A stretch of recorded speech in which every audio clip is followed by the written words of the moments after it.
Welcome to East by West Farms. Here we grow what we eat and eat what we grow. Today I'm going to talk about harvesting after the first frost.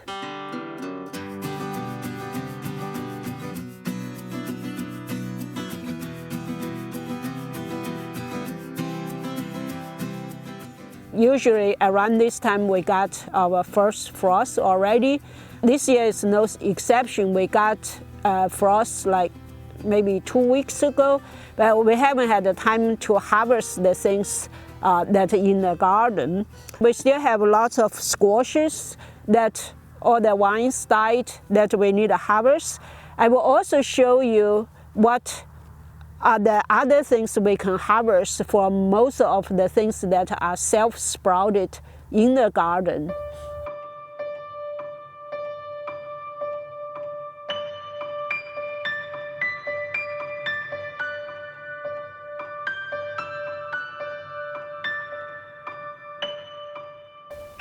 Over here is a patch of peanuts. I don't want to leave the peanuts in there because we got quite some rain and it might rot over there. Before I get to the peanuts, I need to clear my way because these mustard greens just grow like crazy. Mustard green is the top one emergency food for me for winter. They self-sprout pretty well, even though when the temperature was high and they grew a huge bush. There are many ways to prepare mustard green for cooking. You can blanch them, cook with meat, or you can ferment them and put in the refrigerator. And the chicken also likes the meat a lot. It's a very sustainable food source. Since I have so many of them growing everywhere, I just clear this out.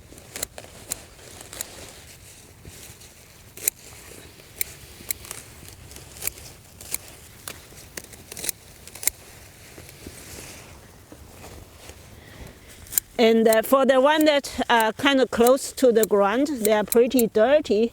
So I just chop and drop them. They're great cover crop in that sense.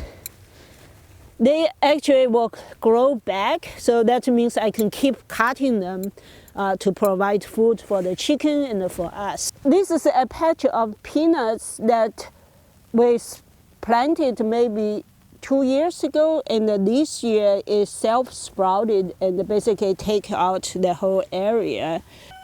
We have a light frost, so the leaves are pretty brown at the top, but actually the stem are still green. That means it's still alive, but I don't think it will grow much, so it's better to just take it out. And I already see some peanuts already, and then I will need to use the shovel or the homie tool to break the ground and to dig up all the peanuts. The nice thing with peanuts is that it has so many nuts in the ground that you probably will not be able to collect all of them. That means you will always have some that sprout next year. So it basically is self-sustainable.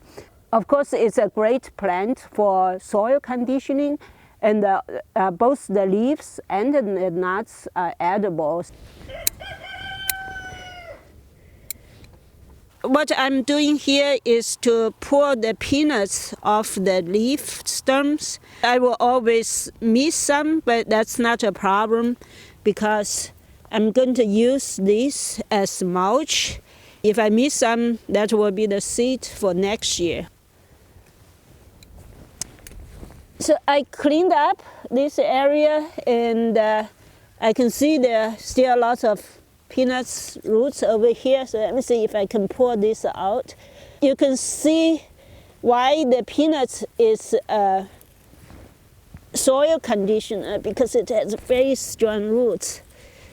Usually you have the nuts connected to the roots with a thin string. So when I pull the roots out, it's only have a few peanuts. And so let me see this one. This one is hard to pull.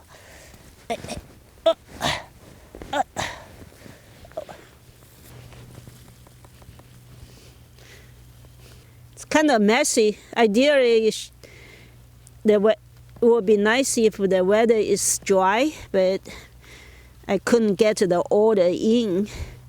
So, and I don't want to leave it in the ground because it might rot if we get a cold spell. In Texas, you never know.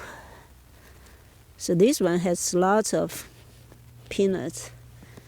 Okay, I think I cleaned out those. Fresh peanuts taste very different from the dry peanuts you buy from store. I like to grow my own food because there are stuff that you just couldn't get it in the store.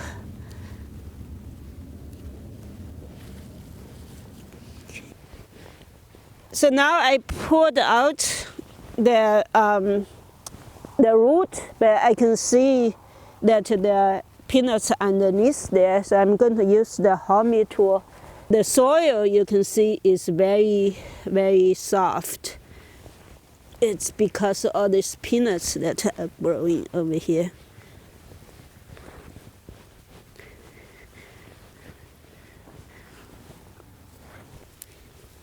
Look how well the soil, how good the soil is. It's very loose.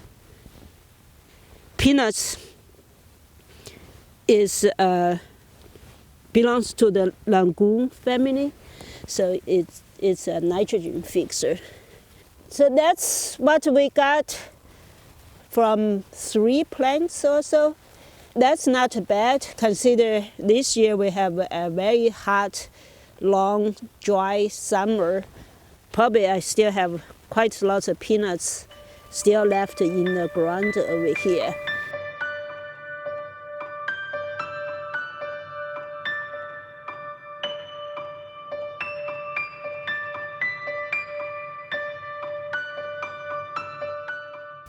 Another thing that I can harvest is this garlic green over here. We will plant garlic after the first frost. Because it is grown under the shade of this kale plant, it actually sprouted early fall when the temperature is still high. I actually grow garlic for the garlic green, not to get the garlic bulbs. This is the age that I can sing it, and also I can harvest it. Obviously, this is very dense, so for harvest this, I just trying to pull it out. I hope I don't break it. Okay. So, and of course, it's very muddy, so I can separate them. And can just cut this. If I want to, I could just cut the green and leave the roots in there, and they will still continue to grow. One of the advantage of having garlic planted everywhere in the garden is that it has this pungent smell that lots of insects don't like. So it's a natural insect repellent. We have heavy clay over here, but it looks like the garlic's growing pretty well. That's what I got out of this small patch. That will be a nice meal to cook with some chicken.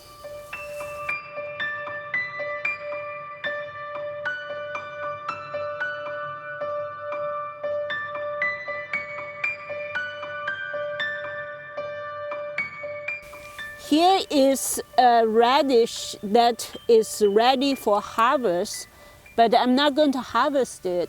This one obviously sprouted when the weather was pretty warm. For some reason, it's able to sprout. I'm going to leave it here and let it go to flowering and get the seeds. Then I will sprinkle the seeds in the garden, and hopefully over several years I will have a string of radish that can sprout in early fall instead of wait until the temperature get cooler.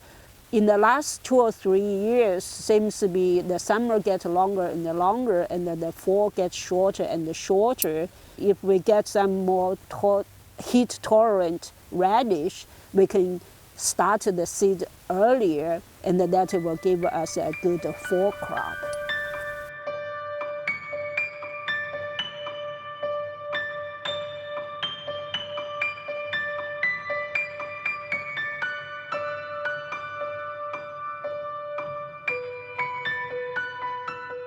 This little bush here is a Texas native pepper called Chiltepin pepper.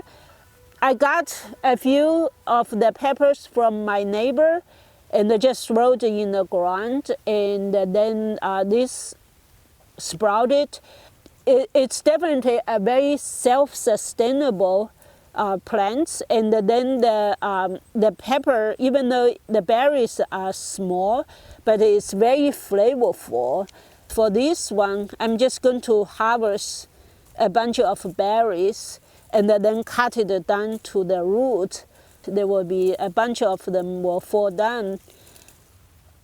Even if the plant itself does not survive, probably the pepper that fall on the ground will sprout and give me another new plant over here. Then I will cut down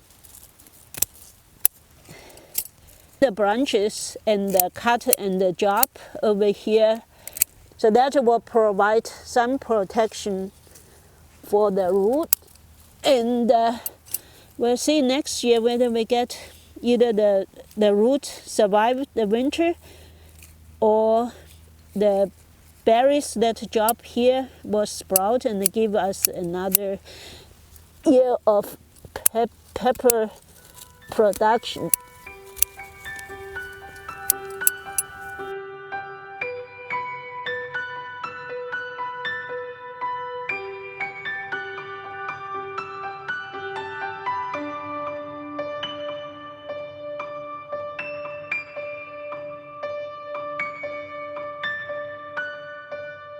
This brown leaves here belongs to a ginger.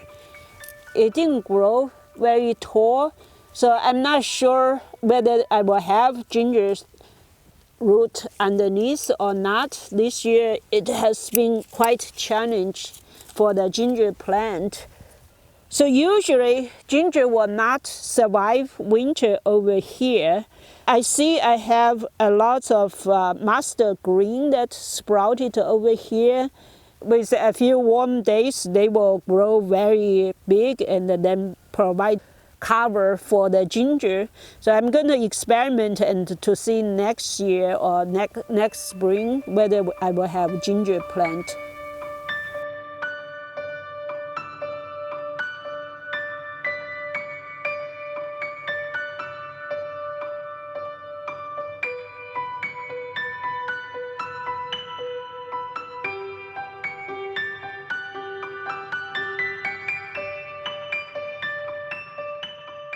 This patch had a sweet potato that growing last year that I didn't dig it out. It self-sprouted and gave me a pretty large area of sweet potato vines that we had harvested quite a lot of green for summer. I'm kind of tempted to just leave it without digging and to see the sweet potato vines will come back next year. But I also want to have some insurance that I have the seed sweet potatoes. I just noticed this guy over here that actually there is one sweet potato over here look like that is a little bit exposed. So I'm going to dig this up and put it in the barn as an insurance for us to get the slips next year. And it's been quite muddy, so it's not easy to dig.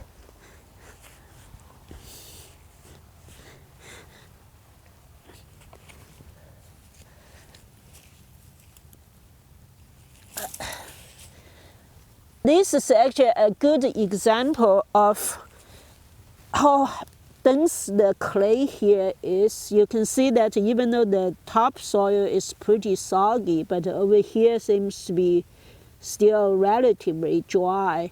That's maybe why the sweet potato didn't rot last year. And here is the example of the benefit of using cardboard. So you can see that it has the white, that's the methanic stuff that breaking down the cardboard and get it into organic material to condition the soil. That's behind the theory of non-digging. When I dig this out, I disturb the methanium.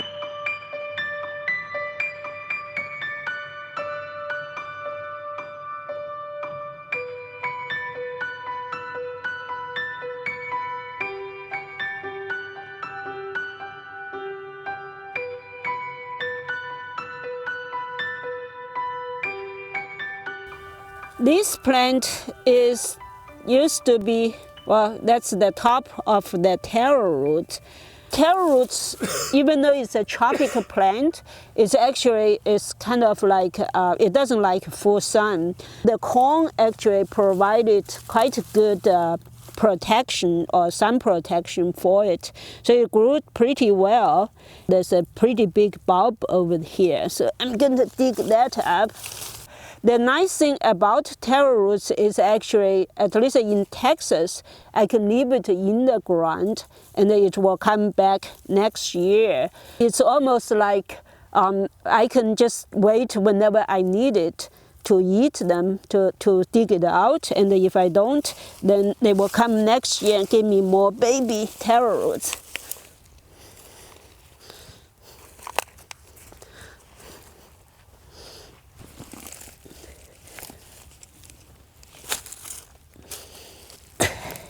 Okay, so this one actually is not bad. It's kind of muddy, but that's what the taro roots like. So the clay is very good for it. So I'm going to take one and put it back in here. And so I just planted my taro roots for next year.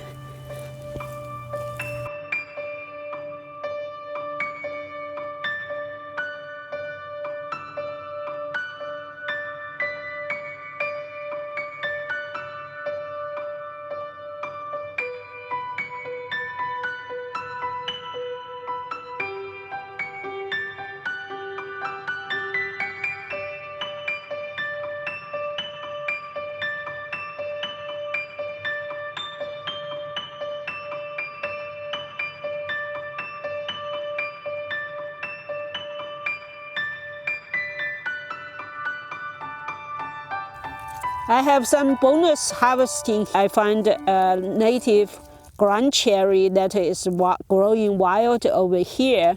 They are actually pretty good as a sauce cooked with the native Texas pepper.